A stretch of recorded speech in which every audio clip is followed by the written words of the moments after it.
Nella palestra delle scuole medie Falconetto di Padova sono arrivate le brandine portate dai volontari della locale Croce Rossa Italiana e verranno ospitati una trentina di richiedenti asilo. Dopo l'annuncio del sindaco Sergio Giordani, è questa la scuola che a breve ospiterà i migranti.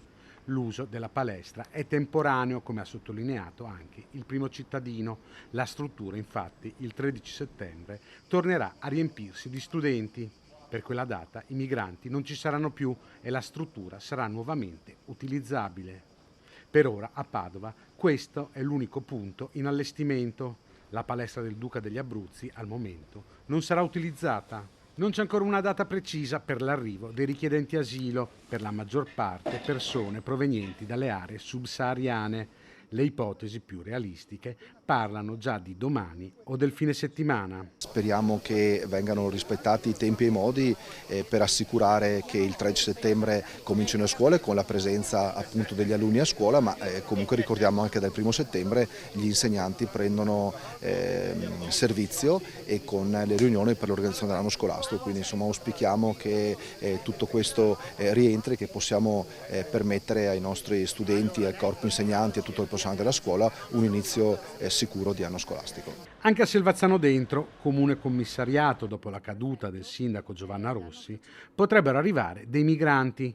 Qui la palestra scelta per l'accoglienza è la palestra comunale di Feriole, non quella delle scuole Cesarotti, come era sembrato in un primo momento. Anche qui l'ospitalità sarà data a circa una trentina di persone, ma gli arrivi dovrebbero essere previsti per la prossima settimana.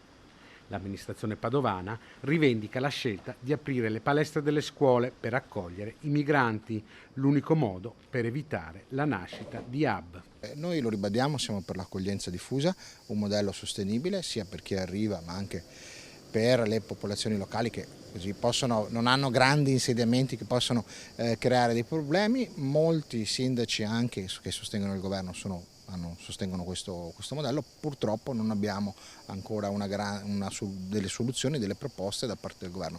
Le aspettiamo, ribadendo che noi, come altri sindaci, ripeto, che sostengono il governo, siamo per il modello dell'accoglienza diffusa, che è quello unico vero che funziona.